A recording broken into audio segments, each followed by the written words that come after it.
नमस्कार, मैं हूं आंचल सिंह और आपका स्वागत है हमारे चैनल पर। राजस्थान में जो स्थिति बनी हुई इस वक्त, अशोक गहलोत की कुर्सी उनसे छिन रही है और इसे देखकर महाराष्ट्र के मुख्यमंत्री उद्धव ठाकरे भी बौखला गए हैं और घबराहट इतनी है कि वो ये कह रहे हैं कि जिनको मेरी सरकार गिरानी है वो गिरा सकता है। जो लोग ये कह रहे हैं कि अगस्त सितंबर में सरकार गिराएंगे, उनसे मैं ये कहना चाहूंगा कि वो अभी सरकार गिराएं, किस बात का इंतजार है। साथ में उन्होंने प्रदेश में मुख्य विपक्षी दल बीजेपी पर इशारा कसते हुए उन्होंने कहा कि आपको गिराने पटकने में आनंद मिलता है ना, तो कुछ लोगों को बनाने में आनंद मिलता है, कुछ लोगों को बिगाड़ने में आनंद मिलता है। तो जो आपको बिगाड़ना है वो आप बिगाड़ लीजिए, मुझे परवाह नहीं है, गिराओ सरकार। साथ में उन्होंने जिस तरीके की बात की उस पर उन्होंने कहा कि ये कोई चुनौती नहीं है बल्कि उनका स्वभाव है। सरकार जो महाराष्ट्र में चल रही है, महाविकास अघाड़ी की सरकार है, आए दिनों जो आपसी विवाद है उनका वो सामने आता है। कांग्रेस के जो नेता हैं किस तरीके के बयानबाजी करते हैं और जो उनकी तनाव की स्थिति है वो सामने आती है। वहीं पर एनसीपी के भी कई बार नेता, उनकी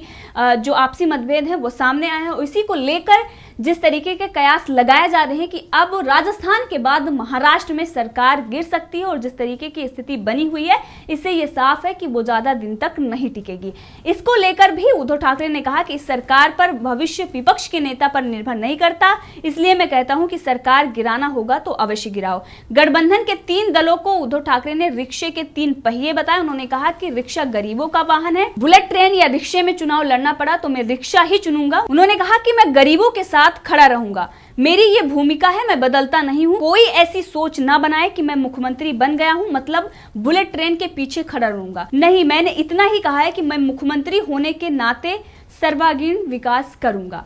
लेकिन अगर बात करें उद्धव ठाकरे की और उनके बेटे आदित्य ठाकरे की, तो जो वो बात कर रहे हैं कि वो गरीबों के साथ रहेंगे और वो रिक्शे में चुनाव लड़ने जाएंगे। लेकिन वहीं पर बात करें जिस रिक्शे की ये बात कर रहे हैं कि रिक्शे में चुनाव लड़ूंगा, लेकिन इनके पास जो रिक्शा है वो आपको बता दें BMW जो इनके पास है 5 सीरीज BMW, उसकी कीमत अगर बात करें तो वो तकरीबन 60 लाख उसकी कीमत है। और वहीं पर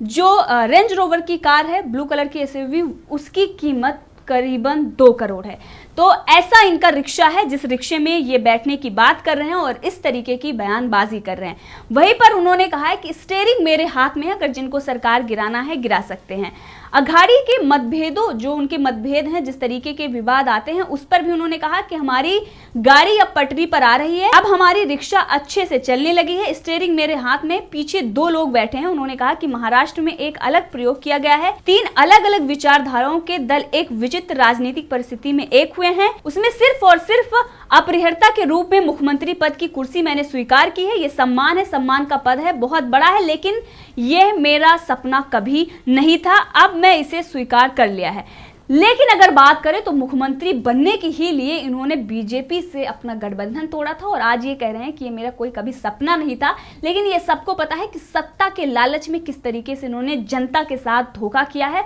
और आज वो इस तरीके की बयानबाजी कर रहे हैं। और वहीं पर उन्होंने राम मंदिर को लेकर भी बहुत बड़ा बयान दिया। उन्होंने कहा कि वीडियो कॉन्फ्रेंसिंग के जरिए राम मंदिर का शिलान्यास हो सकता था। और उद्धव ठाकरे ने राम मंदिर का जो भूमि पूजन है उस पर उन्होंने, जो भूमि पूजन में प्रधानमंत्री नरेंद्र मोदी जा रहे हैं उसको लेकर उन्होंने बड़ा कटाक्ष किया है। तंज कसते हुए उन्होंने कहा कि ई भूमि पूजन किया जा सकता था। ई भूमि पूजन किस तरीके के किया जा सकता था ये उद्धव ठाकरे ही उनको पता होगा कि वीडियो कॉन्फ्रेंसिंग के जरिए भूमि पूजन किया जा सकता है, यानी कि घर पर बैठ के भूमि की पूजा हो सकती थी, ऐसा उद्धव ठाकरे का कहना है। उनका ये कहना है कि भूमि पूजन समारोह वीडियो कॉन्फ्रेंस के माध्यम से हो सकता था, ये खुशी का कार्यक्रम है और लाखों लोग समारोह में शामिल होना चाहते होंगे। क्या हम कोरोना वायरस के फैलने को इजाजत दे सकते हैं? उन्होंने ये कहा कि राम मंदिर के मुद्दे की पृष्ठभूमि में संघर्ष है, ये सामान्य मंदिर नहीं है, आज हम कोरोना वायरस वैश्विक महामारी से लड़ रहे हैं और धार्मिक समागम प्रतिबंध है। मैं समारोह के लिए अयोध्या जा सकता हूं, लेकिन लाखों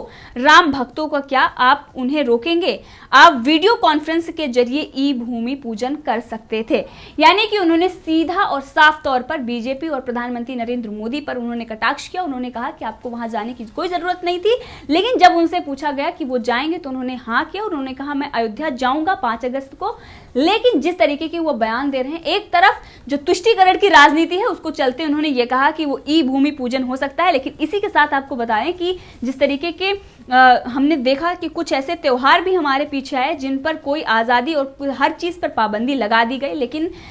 जिस तरीके की स्थिति थी उसको देखते हुए लोगों ने उसे अपनाया। लेकिन कुछ ऐसे लोग हैं जो उसका नियम, जो कानून कायदे बनाए जाते हैं वो नहीं मानते, चाहे वो ईद पर चांदनी चौक की तस्वीरें सामने आई हों या तमाम जगह की तस्वीरें महाराष्ट्र से खुलकर सामने आ रही थी। रमजान में किस तरीके के लोग नियम कानून का पालन नहीं कर रहे थे, लेकिन उस वक्त महाराष्ट्र के मुख्यमंत्री उद्धव ठाकरे ने कोई भी बयान नहीं दिया, ना ही उन्हें रोकने की कोशिश की। जिस तरीके की लाचार व्यवस्था महाराष्ट्र में थी, ये हालात वहां के हो गए कि कोरोना वायरस सबसे ज्यादा महाराष्ट्र में हो गया और रोक भी नहीं पा रहे थे। लेकिन आज जब नियम और कानून के साथ जो कायदे हैं, जो गाइडलाइंस है, उसको फॉलो करते हुए जिस तरीके की वहां पर जो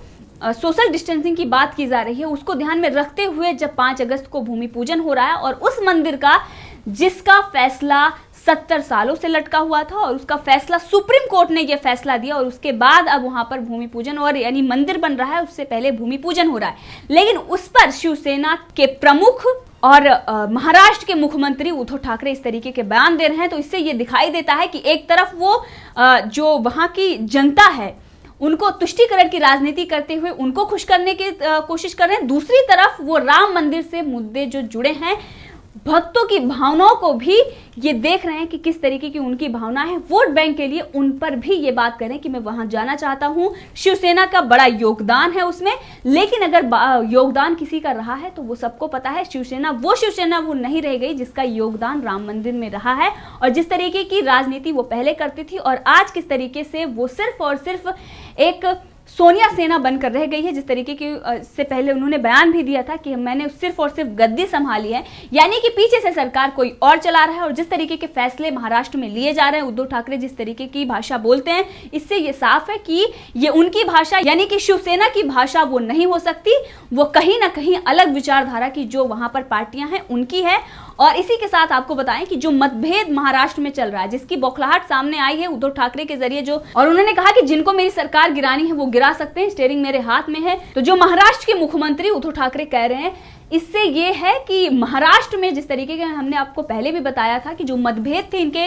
जो सरकार में पार्टियां जो अलग अलग तरीके से बात कर रही थी, यहाँ तक कि राहुल गांधी ने भी ये कहा था कि हम वहां पर गठबंधन की सरकार तो चला रहे हैं, हमने अपना समर्थन तो दिया है, लेकिन हम वहां पर फैसला लेने के लिए सक्षम नहीं है, वहां पर फैसला नहीं ले सकते। तो इससे ये दिखाई दे रहा है कि उनके मंत्रालय भी उनके पास 12 है कांग्रेस के पास, यहाँ तक कि होम मिनिस्टर भी कांग्रेस का ही है, लेकिन कांग्रेस इस तरीके की बयानबाजी कर रही थी। तो ये दिखाई देता है कि उनकी आपस में नहीं बन रही है। राजस्थान में जो सियासी घमासान है, जिस तरीके के अशोक गहलोत की मुश्किलें हैं और राजस्थान में जो आपसी मतभेद के कारण जो सरकार की अस्थिरता है सामने आई है, उसी को देखते हुए महाराष्ट्र में भी अब जो आपसी विवाद है उसके चलते सरकार पर सवाल उठ रहे हैं। इसीलिए उद्धव ठाकरे इस तरीके की बयानबाजी कर रहे हैं। और इससे पहले जो उन्होंने कहा स्टीयरिंग मेरे हाथ में और 3 रिक्शे की बात कही है, उस पर इससे पहले पूर्व मुख्यमंत्री देवेंद्र फडणवीस, जो इस वक्त अगर बात करें तो वो बीजेपी के नेता हैं और बीजेपी इस वक्त वहां पर विपक्ष में है और वो पूर्व मुख्यमंत्री भी हैं, उन्होंने कहा था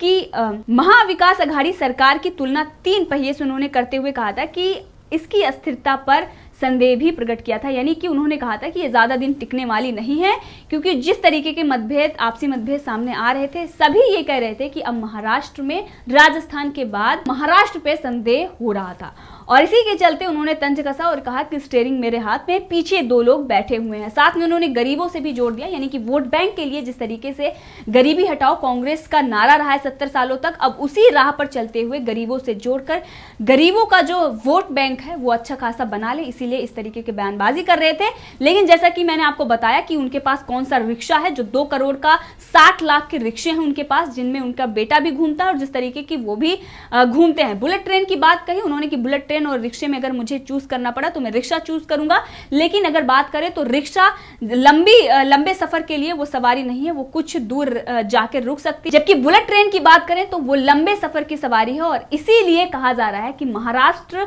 में जो सरकार है वो लंबे सफर की सवारी नहीं कर सकती और जल्द से जल्द महाराष्ट्र का भी नंबर आने वाला है,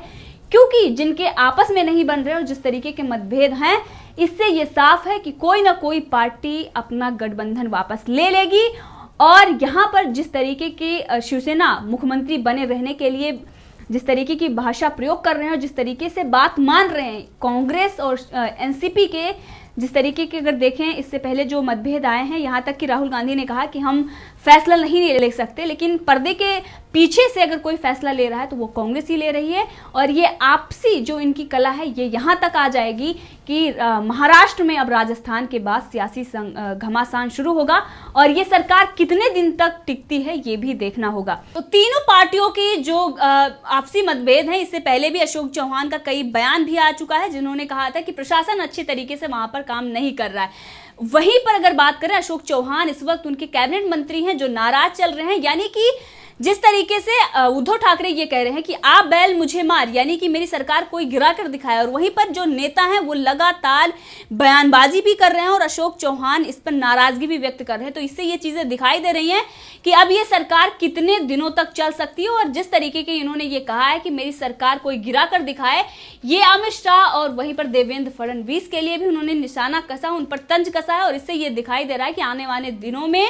अगर महाराष्ट्र में सरकार गिरती है तो यही उद्धव ठाकरे हैं, ये कहेंगे कि मेरी सरकार गिरा दी, मेरे खिलाफ साजिश रची गई। आज वो कॉन्फिडेंट होकर ये बात कर रहे हैं, लेकिन उन्हें भी पता है कि जिस तरीके की स्थिति उनके सरकार के अंदर है, जो पार्टी है, चाहे वो कांग्रेस हो, एनसीपी हो, जिस तरीके की बयानबाजी और जिस तरीके से नाराजगी चल रही है,